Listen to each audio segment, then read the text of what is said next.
Ephesians 5:22 through 33, that's where we started. That's sort of been the jumping off point for the last 2 weeks. And I just want to sort of recap the last 2 weeks, if that's all right with you. Week 1, marriage is a what?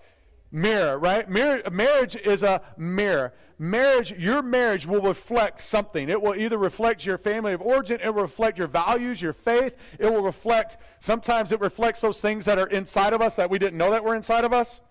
Anybody have that one, right?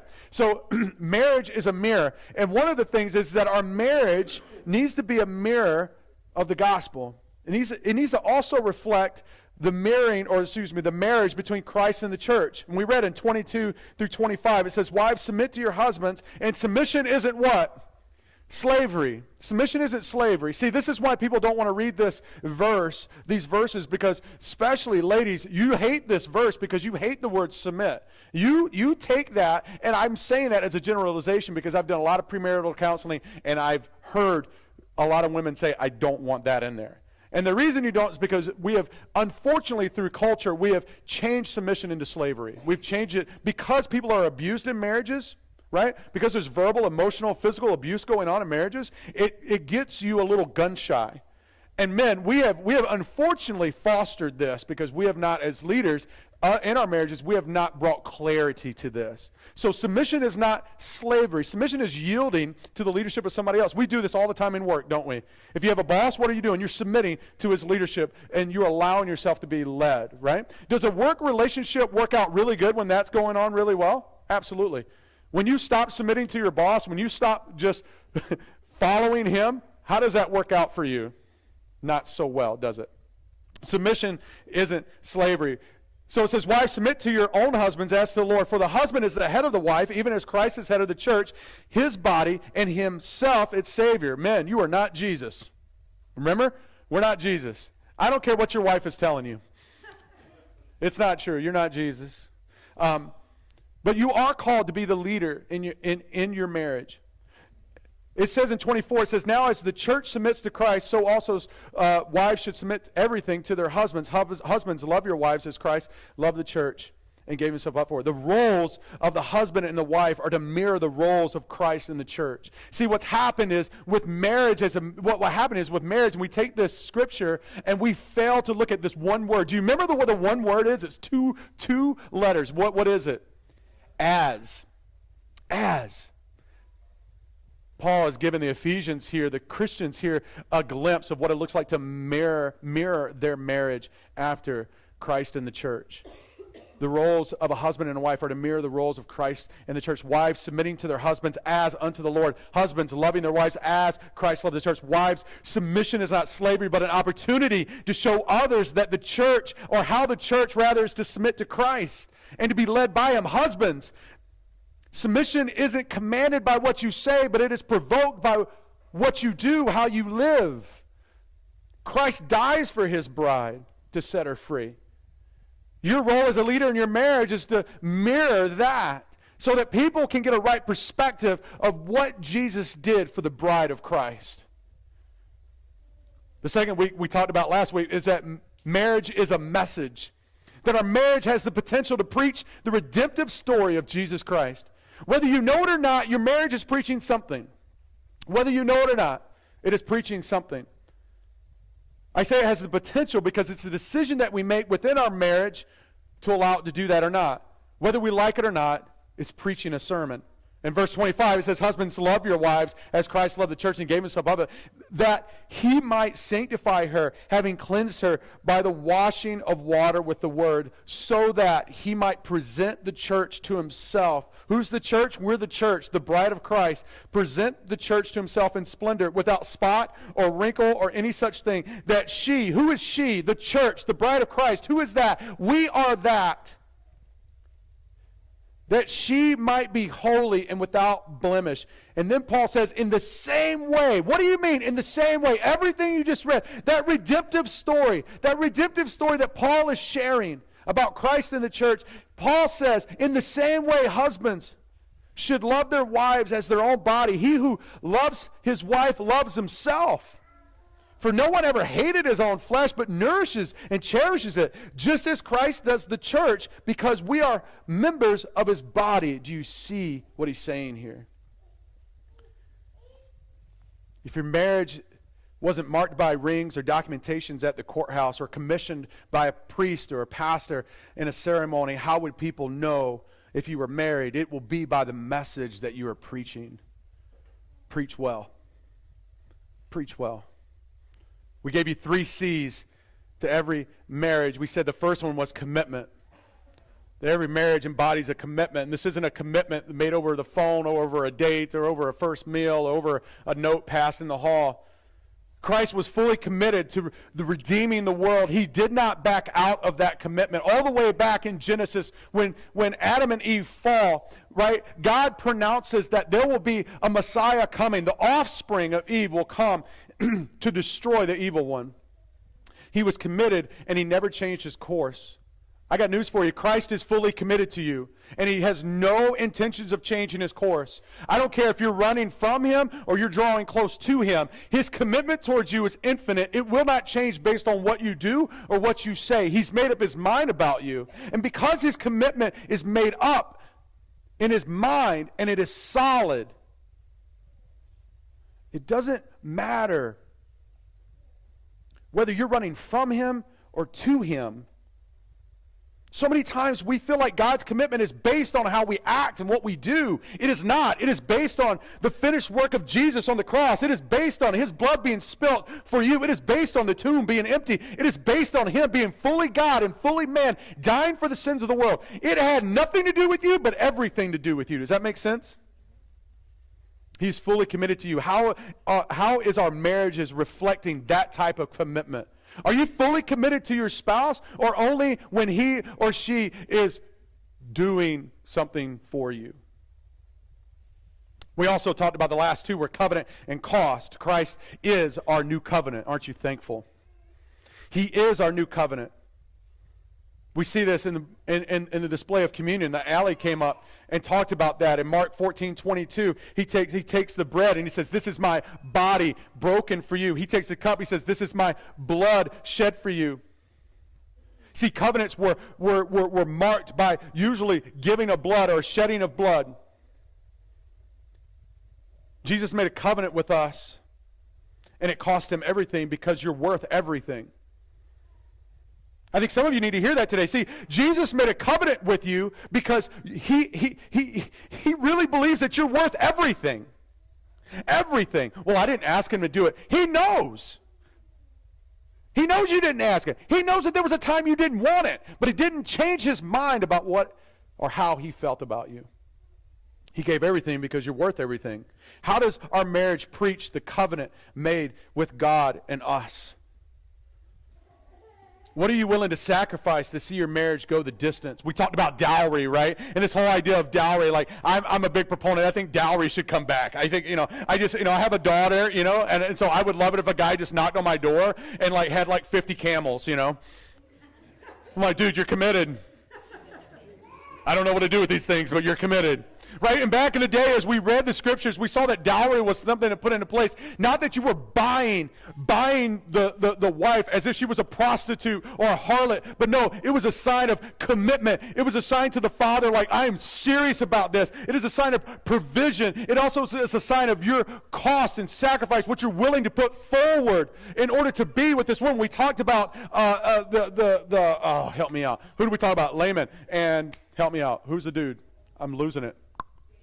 Jacob, thank you. We talked about Jacob. Thanks. Didn't have that in my notes here. We talked about Jacob, right? And Jacob fell in love with who? Rachel, right? Fell in love with Rachel. And he didn't have anything to give. So what did he give? 7 years of labor. Only to be fooled by his future father-in-law and given someone else. And then his love was so for Rachel, he gave another 7 years just to get her. Man.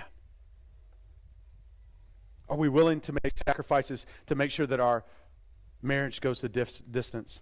And today we can conclude marriage is mutual. Everybody say mutual. Marriage is mutual. Marriage is not 50-50. Marriage is 100-100. It's all in. Interesting, at the end of Paul's dissertation here in 22 through 33, in verse 31, he quotes a scripture that we see all the way back in Genesis.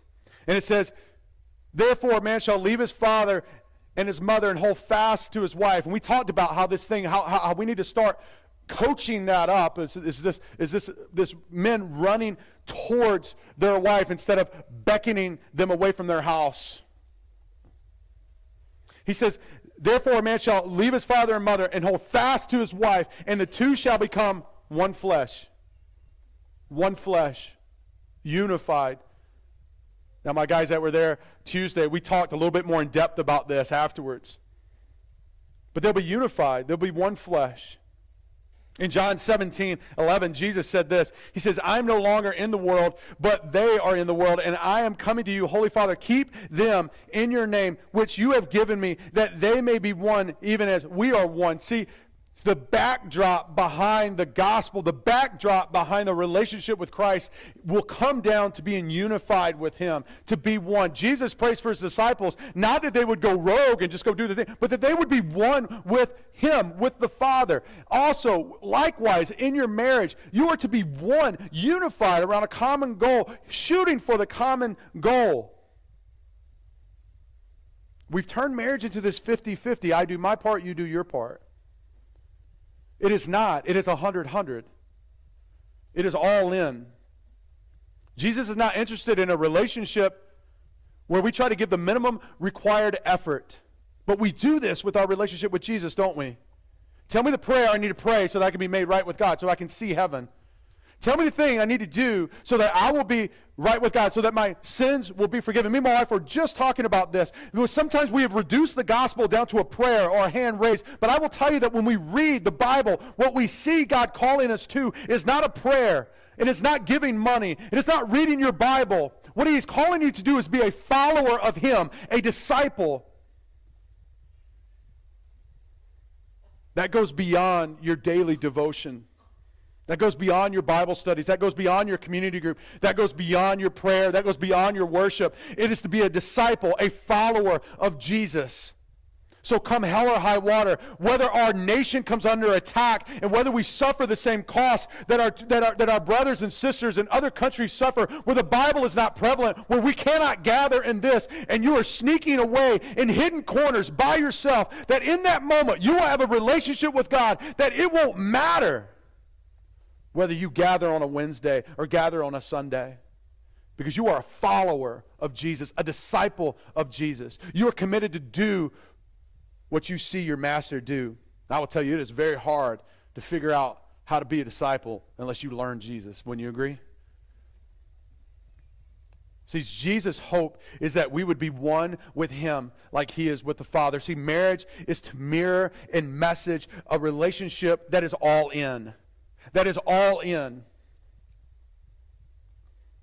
People always want to know what they need to do in order to make it to heaven. Just tell me the prayer. Tell me the formula. Just tell me what I need to do to make my wife happy. Just tell me what to do, how to make this situation right with my husband. Let me tell you something. Step back for a moment. Look at your marriage in the mirror and ask yourself this. Am I holding cards in my hand that I've yet to put out on the table in my marriage? Is there time, is there sacrifice that I am unwilling to give into my marriage? See, marriage isn't about doing the bare minimum. It's about being all in. See, a marriage that works 50-50 will only do the bare minimum required of you. When it's your day to take out the trash, you'll take out the trash. When it's your turn to feed the dog, you'll feed the dog. When it's working at 50-50, I'll make sure that my wife pulls her weight in the relationship. Which means when she's suffering and she's sick and there's dirty dishes on the counter or whatever role that you've placed your wife in, then I'll make sure that I let her know that there's dirty dishes on the counter. The fear of God just struck a lot of you men. See, a marriage that works 50-50 keeps a good scorecard, doesn't it? Well, you got to let me go out with my boys because I let you go out with your girls. You got to let me buy this new rod because you bought this. A marriage that works 50-50 will cash in on the work and the effort put in the relationship at some point, won't it? Men, we do this. Ladies, you are not exempt. We do this. We build up this reservoir, this reserve tank of kindness and love and generosity, because somewhere in the back, there's a fishing trip coming up. Ladies, somewhere in the back, Maurice's is having a sale. Or somewhere in the back, you're going to want to go out with your girlfriends. Or somewhere in the back, you're going to want to do this. And this is what we do. This is what we do. This is how marriage works 50-50. Is we will do all these things, not out of the kindness of the hearts, not out of the sacrifice and the mirroring of Jesus and the bride. Not because I love you regardless of whatever you do. I don't care. I love you, and my mind is made up on that. No, we do this because we're not fully committed. It's not mutual. But a marriage that works 100-100 serves joyfully. Marriage becomes a team sport. It becomes a team sport. Me and my wife know that there are certain things that have to happen if we're going to go out on a Friday night. We just know. They're like, there's certain things that have to happen. So what do? We sacrifice like back roads. I sacrifice that during the week. Why? Because I want to go out with my wife. It's a team sport. I don't care if she sacrifices or not. We're going to the same goal. We're doing the same thing. It's a team sport. I'm not doing this to get this. She's not doing that to get that. See, marriage that's 100-100, it will work together towards something common. We're excited to fill in the gaps when the other one is sick and busy. We're excited about that because it gives us an opportunity to serve and sacrifice and show forth the covenant and the cost behind our commitment to our spouse. So when they're running late to pick up the kids, we joyfully stop our work and we go when we get them. We give grace on top of grace on top of grace on top of grace towards each other. That there's never an opportunity, there's never a reason not to extend more grace in a marriage that works 100-100. But in a marriage that is not mutual, a marriage that is self-centered and only 50-50, you will keep for yourself some of that grace, won't you? So I'm going to give you 4 practical P's. I hate myself for that.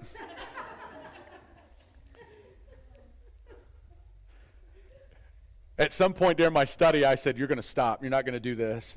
And then I just got locked in. And I'm like, I couldn't think of anything else. I'm like, oh, gosh. I prayed and fasted. It still came. This is very practical.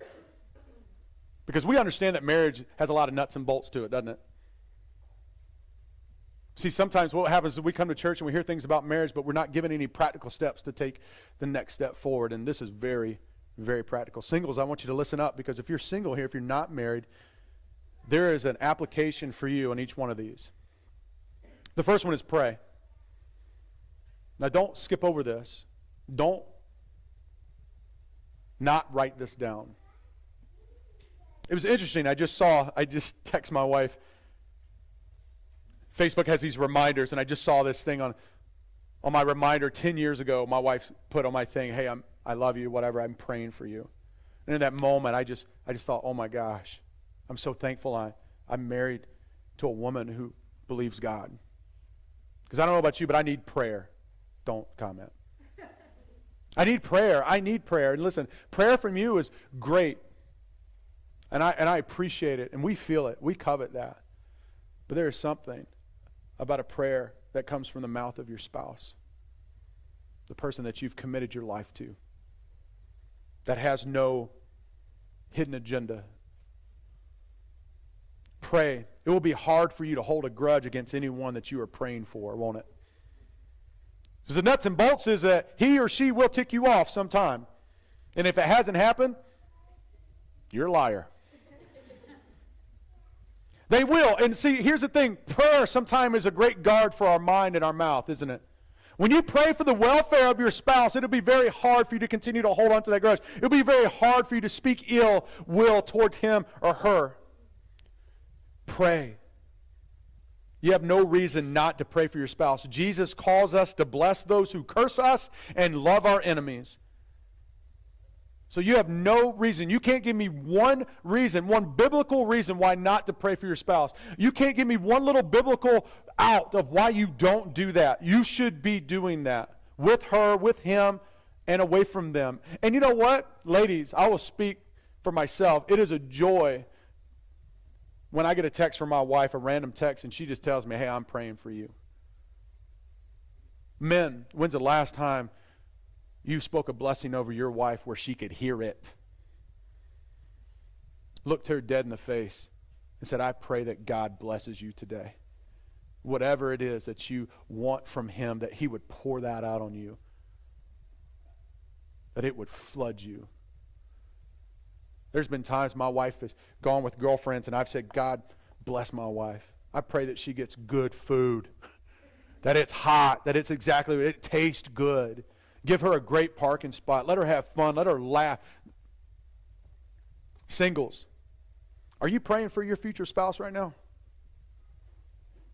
You should be. And when I say singles, I mean if you are not, I don't care if you're 8 in here. And if you're looking at me as a parent, go, well, I don't want them thinking about that. Let me tell you something. They're already thinking about it. They already are. Right? Are you praying for your future spouse?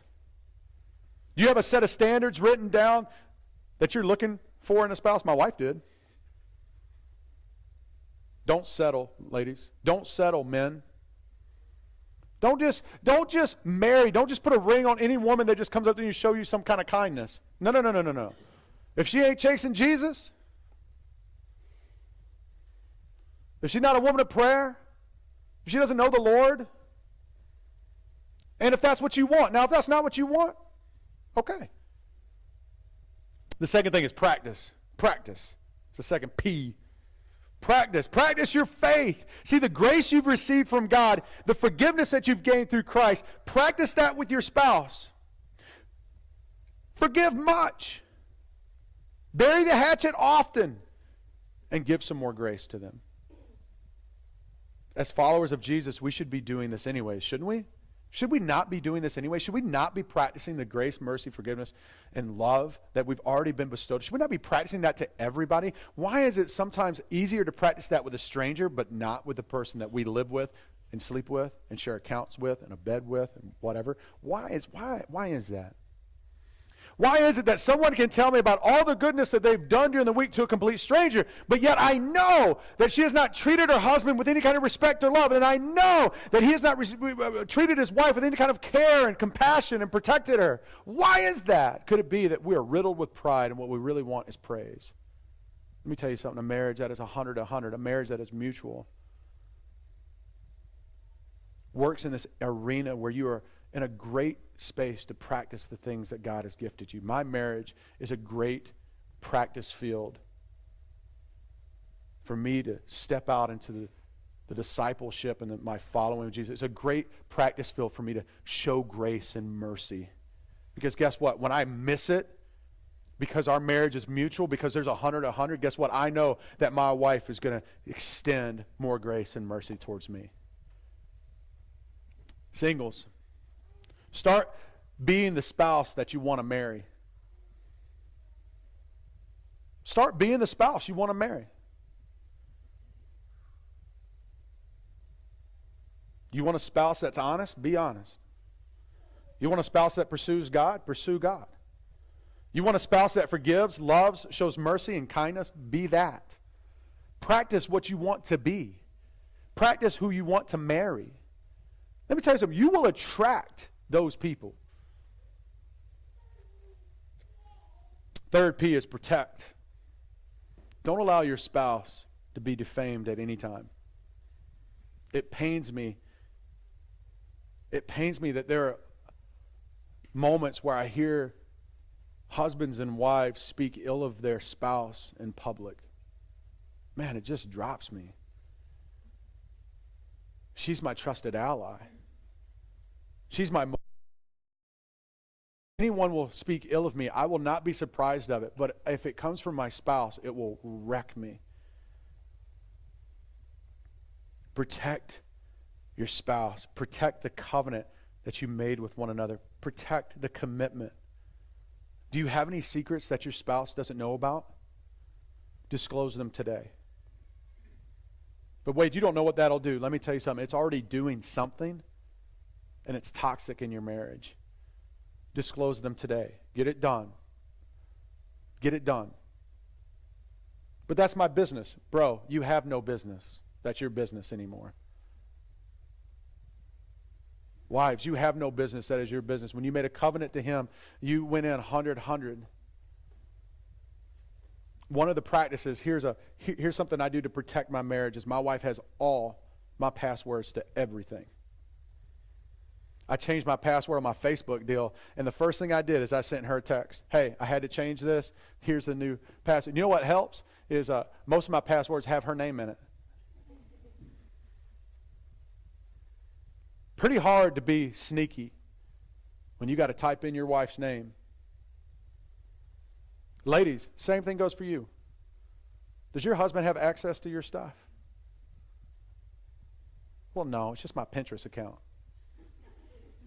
I know he don't care. I know he might care, huh? But are you hiding anything? Are there purchases you've made? Men, are there purchases you've made that you've not? Are there secret credit cards and debit cards that are? Well, why are you talking about that? Because this stuff is for real, legit, happens all the time.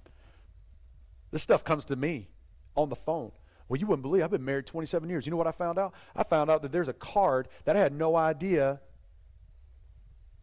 And the only way I found out is there's a debt collector calling the house. Or I had no idea he had another cell phone or she had another cell phone. You think I'm playing? Dude, I care about marriage. I care about this. I'm getting frustrated seeing marriages in our community crumble. I'm getting frustrated. You might think this is not real religious, but let me tell you something. How valuable is your marriage to you? How much is it worth to you? If you're in something that's not healthy right now in your marriage, stop it. Have the conversation.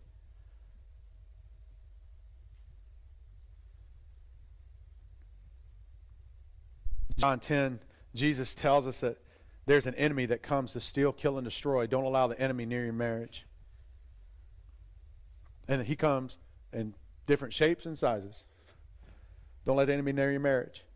I don't care what you got to do. Men, ladies, I don't care what you got to do. Well, people will think I'm weird if I do that. I don't care. I don't care if people think I'm weird because I do certain things to protect my marriage. I'm not married to them. I'm not married to them. Too bad. Singles, protect your hearts now. Singles, protect your hearts.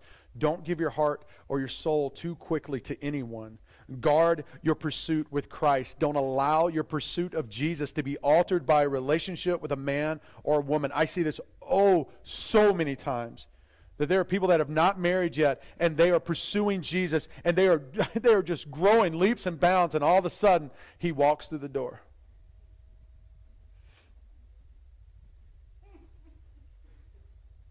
Come on. He walks through the door. He gives that smile. Smolder. And guess what happens, ladies? You trade your love for Jesus for your love for him. Men, same thing. Guard your heart, guard your time. Protect it. Protect the vision for your life. Have you talked to God about the vision for your life? Do that. Do you really want to link up with somebody who's got a different vision? Do you want to link up with somebody who's called to Africa and you feel like you're not called to missions? Tell me how that's going to go. You want to link up with somebody who, fill in the blank. Know the vision of your life. If the person you're dating isn't interested in going towards that or going that route, the last one is pursue. Pursue. Never stop dating. Super practical. Never stop dating. But Wade, you have no idea. We got 2 small little kids and we're on a limited budget. I do. I got 2 kids too. We were there. And you know what? Sometimes our dates, we're putting them to bed, staying up late and watching a movie and having popcorn. And that was our date.